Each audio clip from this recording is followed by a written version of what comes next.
Alors on est en ce moment sur Grenoble et j'ai un invité qui s'appelle Didier et qui va se présenter. Donc bonjour Didier. Bonjour, donc voilà, je me présente, je m'appelle Didier, donc je suis grenoblois depuis 17 ans. Et en fait, voilà, moi j'ai pris contact avec Benjamin parce que il y a un réseau qui s'appelle l'Attaque sur Grenoble et pour laquelle je vais travailler début janvier 2023. Et pour commencer cette activité, j'ai été obligé de me reconvertir. Et pour travailler à la TAG, il a fallu que je passe quelques tests pour obtenir un titre professionnel pour justement pouvoir conduire les bus de la TAG sur la région de Grenoble. Et donc, j'ai dit à Benjamin, ça pourrait être sympa que je présente la façon dont ça s'est passé, puisque moi, c'est Pôle emploi qui m'a contacté pour travailler pour la TAG. Et à la suite de cette prise de contact, on était plusieurs. Dans ces gens-là, il y en a qui n'ont pas voulu continuer l'aventure. Et moi, j'ai fait partie de ceux qui voulaient la continuer. Et donc, j'ai subi les tests de la taille. Alors, des tests qui étaient. J'ai pas suffisamment de formation à ce niveau-là, mais je dirais plutôt que c'était des tests psychomoteurs. Il y avait des tests de logique, il y avait des tests un peu différents les uns les autres. Donc, il y avait 5 tests au total.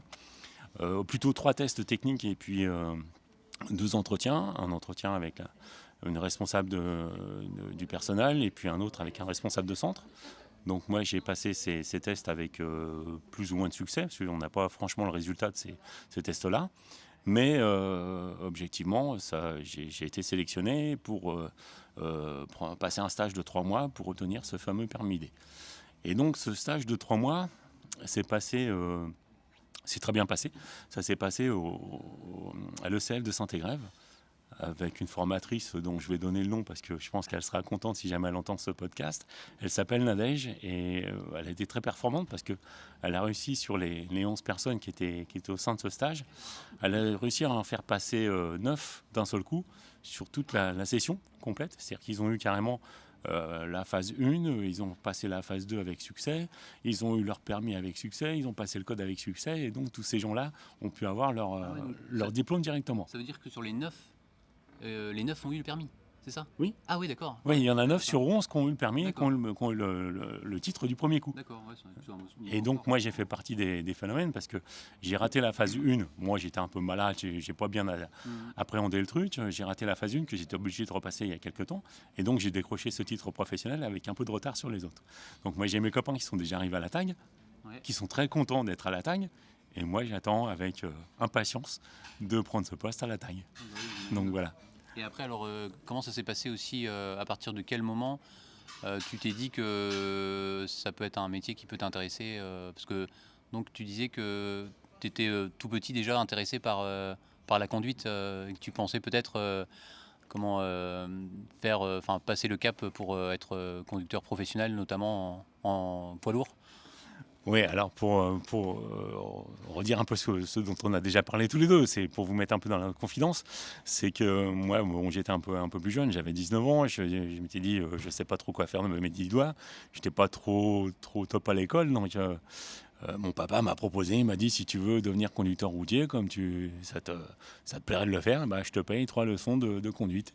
Et j'ai effectivement passé des leçons de conduite, j'avais 19 ans et j'ai conduit pour passer le permis poids lourd, j'ai conduit ce qu'on appelle un car, mais un car un peu réduit, qui n'avait pas tellement de porte-à-faux, qui était l'équivalent d'un porteur, quoi, quelque chose de très simple.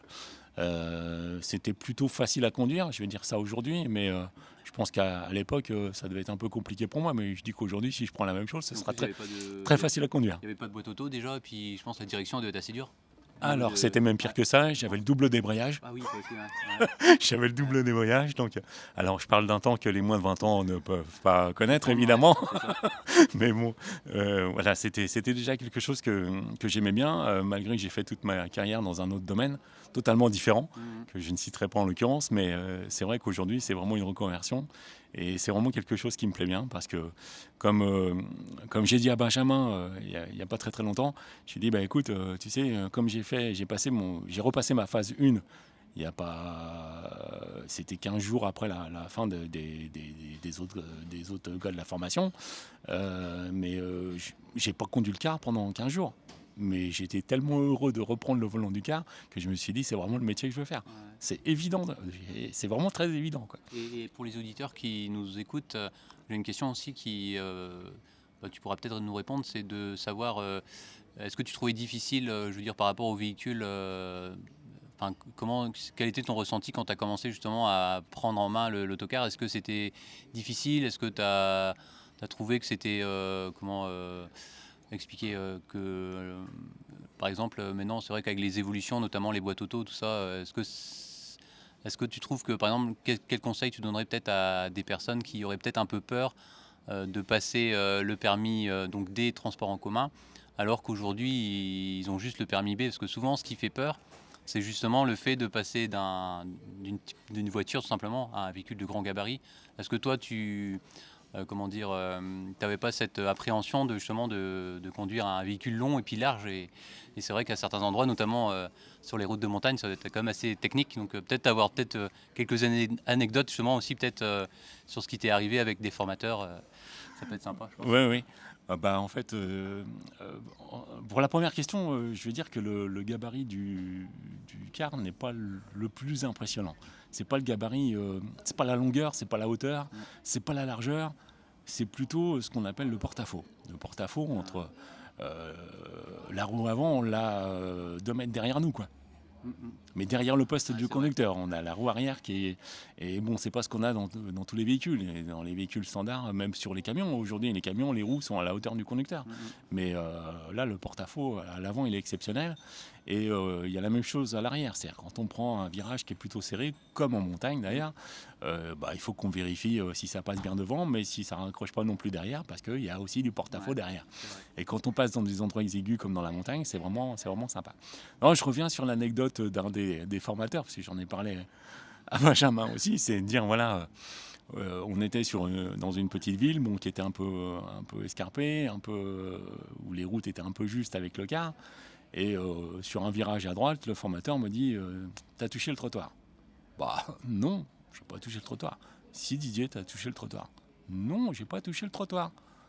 Bon, écoute, t'as pas touché le trottoir. Écoute, tu prends la prochaine à gauche. Et là, c'était un coin un peu plus exigu, avec un trottoir devant, avec un terre-plein au milieu. Et j'ai touché les 2 trottoirs. Et là, le formateur m'a dit effectivement, là, t'as touché le trottoir. J'ai touché les trottoirs. C'était le piège du formateur, qui connaissait bien le secteur, j'imagine, et qui m'a pris un peu au jeu, quoi, sur le principe. C'était assez original. Ouais, je pense. Et puis, en plus, ce que je disais tout à l'heure aussi, c'est que c'est en faisant quand on a cette expérience des parties très techniques et qu'on s'aperçoit que, effectivement, à certains endroits, parce que c'est jamais, il y a des fois, tu verras, c'est pas toujours possible de passer partout sans monter sur un trottoir ou en faisant certaines manœuvres. Je pense que c'est nécessaire. Et je pense que tu t'es aperçu que c'est grâce justement à ces parties un peu complexes qui t'ont appris beaucoup justement pour des aspects que tu verras après au fur et à mesure de ton expérience quand tu seras sur le terrain, quoi. Donc je pense que c'est une bonne expérience pour la suite, quoi. Ouais, clairement, ouais. D'autant que l'objectif de la tag aujourd'hui, c'est clair, c'est quelque chose d'évident pour moi. À la tag, on n'a pas trop l'occasion de conduire dans des zones montagneuses, mais il n'y a pas de raison, un service spécial ou quoi que ce soit. Moi, si c'est de la montagne, je suis le premier à postuler, c'est évident. Mais franchement, c'était une belle expérience parce que tous les conducteurs qui passent un titre pro n'ont pas le même décor que celui qu'on a eu nous. Et j'ai fait voir quelques photos à Benjamin. Je pense que je pourrais lui prêter même ces photos-là pour qu'il puisse les mettre en ligne s'il veut. Mais franchement, c'est exceptionnel, quoi, parce qu'on a des panoramas qu'on ne voit même pas en voiture. On est en position haute, on voit des panoramas qu'on ne voit pas en voiture. C'est stupéfiant de beauté dans le coin. Donc, le côté technique est vraiment exceptionnel. On n'arrêtait pas de nous dire mais vas-y, klaxonne, vas-y, prends large. Ouais, mais il y a une voiture qui descend. Ça fait rien, tu prends large, tu as la priorité. Ok, on prend large. On fait ce qu'il faut pour prendre notre place sur la route, quoi. Et la montagne, c'est vraiment quelque chose d'exceptionnel avec un car. Et si vous avez le moyen de tester, faites-le. Alors après, j'avais d'autres questions. Alors là, c'est plus pour l'examen. C'est de savoir. Je vais peut-être te donner aussi mon ressenti sur quand moi j'ai passé le permis. Alors, de savoir si ça a évolué depuis. Donc le plateau, déjà, je me rappelle que on tirait au sort parce qu'il y a différents types de plateaux. Puis moi, j'avais tiré au sort un parcours et puis à partir de là, j'avais fait mon plateau. Ça, c'était la première fois, le premier examen. Et le deuxième, c'était la circulation. Où avant, moi, quand j'ai passé l'examen, pareil, on avait appris des circuits, des itinéraires. Et pareil, on avait fait un tirage au sort. Et puis, le circuit qu'on allait faire en circulation à l'examen, c'était un circuit qu'on avait déjà appris. Alors, est-ce que c'est pareil ou est-ce que ça a évolué depuis, quoi? Alors, moi j'ai appris quelque chose depuis, c'est qu'en fait, ça dépend du centre d'examen. C'est-à-dire, si l'auto-école fait centre d'examen, tu vas pouvoir t'entraîner sur les parcours qui seront là le jour du permis. D'accord. Et en fait, si ton auto-école n'est pas un centre d'examen, Oui. en fait, tu peux pas y partir sur les mêmes parcours. Parce qu'ils sont. En fait, l'inspecteur qui nous a fait passer le permis est parti de l'auto-école. Et donc, on a fait un parcours qu'on avait déjà fait. Ok. Donc, en fait, ce parcours était pas très compliqué. À part 2-3 endroits techniques, c'était pas très compliqué. Mais j'ai encore une petite anecdote aussi avec l'inspecteur pour dire un peu comment est-ce que ça se passe. Parce que, en fait, on n'a pas que l'inspecteur dans le car quand on passe le test. On a aussi un membre du jury. Ah oui, d'une entreprise. Un membre du jury, en fait, le jury qui nous juge le jour de l'examen, mais qui est dans le car et qui assiste à l'examen de conduite Par contre, sur la route. le jury, c'est un C'est un professionnel. professionnel d'une entreprise de Oui, transport. voilà, c'est un professionnel de l'entreprise de transport qui propose à être jury, qui devient jury. Il faut, je crois, avoir minimum 3 ans d'ancienneté pour devenir jury, D'accord. si j'ai bien compris. Et donc, en fait, ce jury-là, je ne vais pas dire qu'il m'a sauvé la vie, mais pas loin.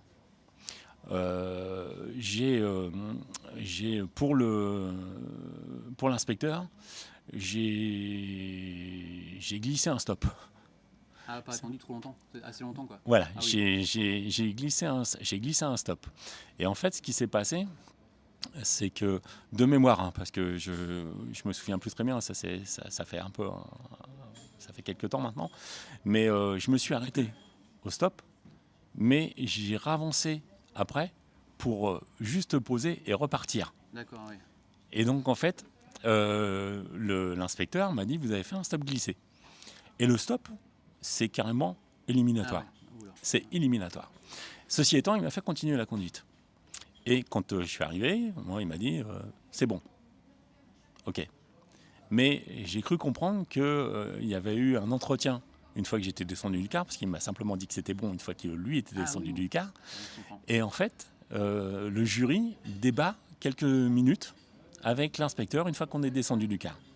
Et là, je crois comprendre que le jury a parlé en ma faveur. D'accord. C'est-à-dire, en fait, il a bien spécifié, lui, que je m'étais arrêté avant et que j'avais donc respecté les 2 secondes et quelques vitales pour pouvoir respecter un stop, mais que j'avais redémarré avant la ligne de stop. D'accord. Mais j'avais démarré 1 mètre avant la ligne de stop. D'accord. En fait, je m'étais arrêté avant oui. et j'ai redémarré et je me suis arrêté à nouveau à la ligne de stop et j'ai repris après. D'accord. Et après, par contre, alors j'ai une question, c'est parce que moi, j'avais pas su. Ça veut dire qu'une fois que tu as terminé donc ta conduite en circulation, tu avais eu la réponse tout de suite après? Ou tu l'as eu après? Parce que moi, j'avais pas eu la réponse du résultat de la circulation, quoi. C'est-à-dire de l'avis plutôt positif. Tu l'avais eu par oral ou tout de suite après, quoi? Oui, alors en fait, ce qui s'est passé, c'est qu'on passait 2 par 2, nous. On passait 2 par 2, et une fois qu'on passait 2 par 2, ils nous donnaient le résultat des 2. Ah d'accord, moi j'avais ça. Okay. Ils nous donnaient le résultat des 2 avec la note qui était conséquente, en fait. D'accord. Okay. Non, mais il y a plein de choses qui ont changé, parce que là, on avait des résultats au fur et à mesure, alors qu'en fait, à la fin normalement, le résultat des éléments, ils te le donnent à la fin du stage. Et là, en fait, dans l'école, ils nous le donnaient au fur et à mesure. Ah oui, c'est bien. Enfin, et c'était plutôt motivant. Ah oui, bah oui. Mais ce qui a été plutôt démotivant pour mon collègue et moi, qui avions arrêté la phase 1. Bah oui. Et donc, en fait, on s'est tapé tout le reste des examens sans avoir la phase 1. Et là, c'était franchement déroutant. Quoi. Ouais, un peu frustrant. Ouais, frustrant, carrément frustrant. Ouais.